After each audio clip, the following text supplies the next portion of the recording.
Hi friends, video కనుక నచ్చినట్లయితే తప్పకుండా లైక్ చేయండి.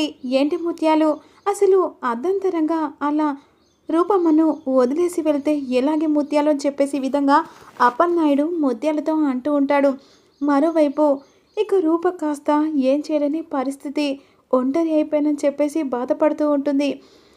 తను పెద్దింటికి బిడ్డ అయినా కూడా ఇప్పుడు మన ఇంటికి కోడలు కదని, అలాంటప్పుడు ముత్యాలు రూపమ్మని వదిలేసి వెళ్ళడం మంచిది కాదని చెప్పేసి అప్పలనాయుడు అంటుండగా రూప వైపు కోపంగా చూస్తూ ఉంటుంది ముత్యాలు. ఏందయ్యా, ఏం మాట్లాడుతున్నారో నీకైనా అర్థమవుతుందయ్యా? ఇక ఆ రూపని కానీ ఇంట్లోకి తీసుకొస్తే నేను ఏం చేసుకుంటానో నాకే అర్థం కాదు. కోపంగా ముత్యాలు అప్పలనాయుడుకు సమాధానం చెప్పి అక్కడి నుంచి వెళ్ళిపోతుండగా అప్పలనాయుడు ఏం చేయలేని పరిస్థితిలో అలాగే షాక్లో ఉండిపోతాడు.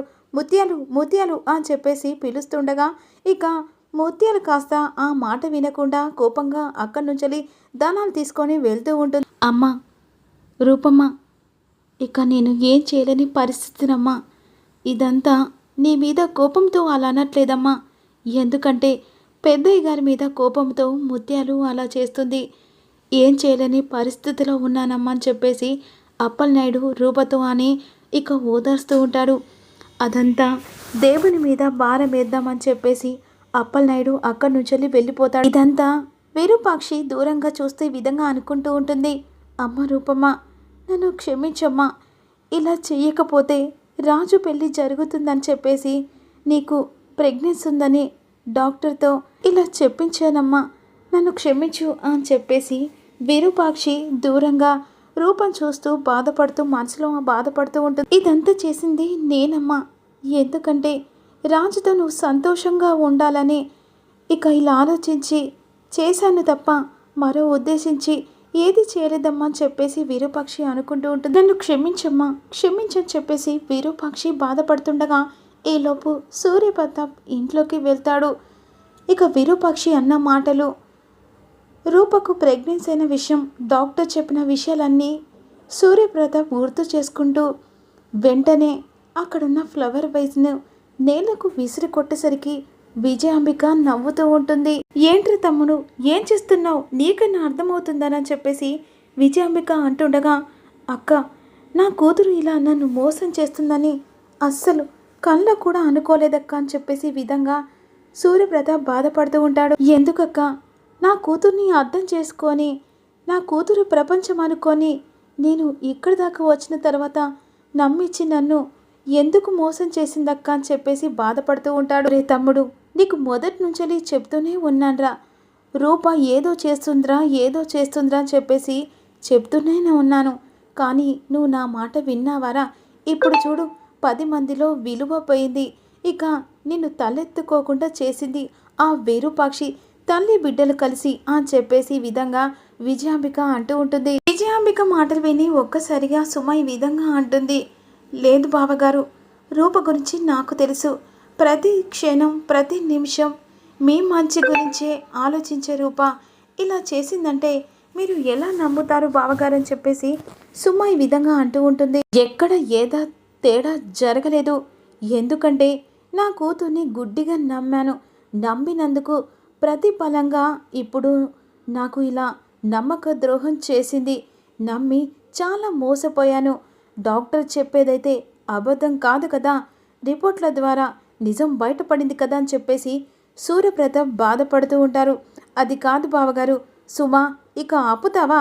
జరిగిందంతా కళ్ళకు కట్టు కనిపిస్తుండా ఇక ఏదో చెప్తున్నావేంటి నా తమ్ముడికి అని చెప్పేసి విజయాంబిక అడ్డుపడుతూ ఉంటుంది. తమ్ముడు ఊరుకోరా, రూప చేసిన దానికి ఆ విరూపాక్షి చేసిన దానికి నువ్వు ఏం చేస్తావు, బాధపడుకురా తమ్ముడు అని చెప్పేసి ఈ విధంగా సూర్యప్రతాప్ను ఇక ఊరుకోపెట్టినట్టుగా అలా నాటకం ఆడుతూ ఉంటుంది విజయాంబిక. సూర్యప్రతాప్ బాధపడుతుండగా విజయాంబిక ఈ విధంగా అనుకుంటూ ఉంటుంది, తమ్ముడు ఎప్పుడు నిన్ను రూపను విడగొట్టాలంటే ఏదో ఒకటి అడ్డు వల్ల రాజు మిమ్మల్ని కాపాడుకుంటూ వచ్చేవాడు.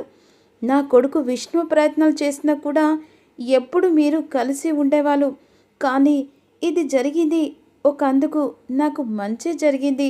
ఈ విషయం వెంటనే నా కొడుకు కలిసి చెప్పాలి, ఇక్కడ జరిగిందంతా వాడికి చెప్పాలి అని చెప్పేసి విజయాంబిక మనసులో అనుకుంటూ ఉంటుంది. ఇక మీరిద్దరూ విడిపోయారు. ఆ విరూపాక్షి ఉంది, దాన్ని కూడా ఎలాగైనా భూమి మీద లేకుండా చేస్తేనే ఇక నేను అనుకున్నది సాధించగలుగుతా అని చెప్పేసి విజయాంబిక మనసులో అనుకుంటూ ఉంటుంది. ఇక మరోవైపేమో రూప కాస్త ఏడుస్తూ ఉంటుంది. అసలు ఏం జరుగుతుంది రాజు, ఇక్కడ ఏం జరుగుతుందో అర్థం కావట్లేదు అని చెప్పేసి విధంగా రూప రాజుతో అంటుంది. అదే అమ్మాయి గారు, నాకు కూడా అర్థం కావట్లేదు.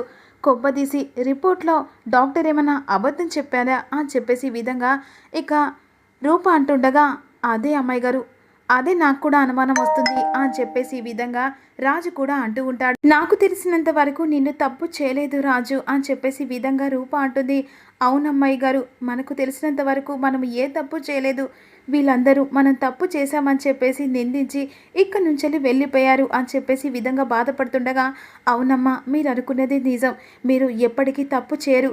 కాకపోతే మీ ఇద్దరికి తలరాత మీద రాసి పెట్టింది కాబట్టే ఆ దేవుడు నా చేత్తో ఇలా చేయించారు అని చెప్పేసి ఈ విధంగా విరూపాక్షి అనుకుంటూ ఉంటుంది. కానీ కొద్ది రోజుల్లాగా నువ్వు ప్రెగ్నెన్సీ అని ఈ విధంగా ఇలాగే ఉంటే బాగుంటుంది. తర్వాత దాని గురించి రాజు పెళ్లి గురించి కూడా మర్చిపోతారు. చెప్పలేని పరిస్థితి అమ్మా, నన్ను క్షమించమ్మా అని చెప్పేసి ఈ విధంగా విరూపాక్షి బాధపడుతూ ఉంటుంది. అమ్మాయి గారు, ఇప్పుడు మీరు ఎక్కడికి వెళ్తారో కూడా నాకు అర్థం కావట్లేదు అని చెప్పేసి ఈ విధంగా రాజు అంటూ ఉండగా, ఇక ఎక్కడికి వెళ్ళాలో కూడా నాకు అర్థం కావట్లేదు. అసలు నా తలరాత మీద అసలు ఆ దేవుడు ఏం రాసి పెట్టాడో కూడా అర్థం కావట్లేదు. దగ్గరైన నాన్న దూరం అవ్వాడు, అది దగ్గర కావలసిన అమ్మ మళ్ళీ దూరం అవుతుంది. ఇక అమ్మ దగ్గరైందని సంతోషపడనా, ఈ బాధ వచ్చినందుకు బాధపడాలనో అర్థం కావట్లేదు రాజు అని చెప్పేసి ఈ విధంగా అంటుండగా విరూపాక్షి ఒక్కసారిగా ఎదురు పడుతుంది. ఇక వెంటనే విరూపాక్షికి ఏం తెలియదు అనుకొని అమ్మ అని చెప్పేసి పట్టుకొని రూప ఏడుస్తూ ఉంటా.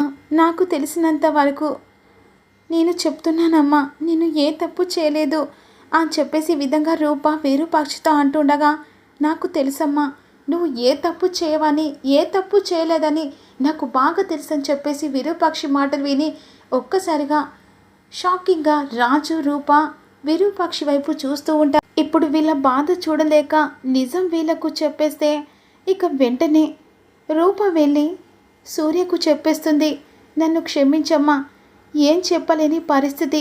ఆ దేవుడే మీ ఇద్దరిని కలపాలని నా నోట ఇలా అబద్ధం చెప్పించాడేమో అని చెప్పేసి విరూపాక్షి మనసులో అనుకుంటూ ఉంటుంది. అమ్మా, నేను తప్పు చేయలేదని ఎలా తెలుసమ్మా అని చెప్పేసి విధంగా అంటుండగా, నీవు నా కూతురు అమ్మా, నా కూతురు తప్పు చేస్తుందంటే నేను ఎలా నమ్ముతాను అని చెప్పేసి విరూపాక్షి అంటుంది.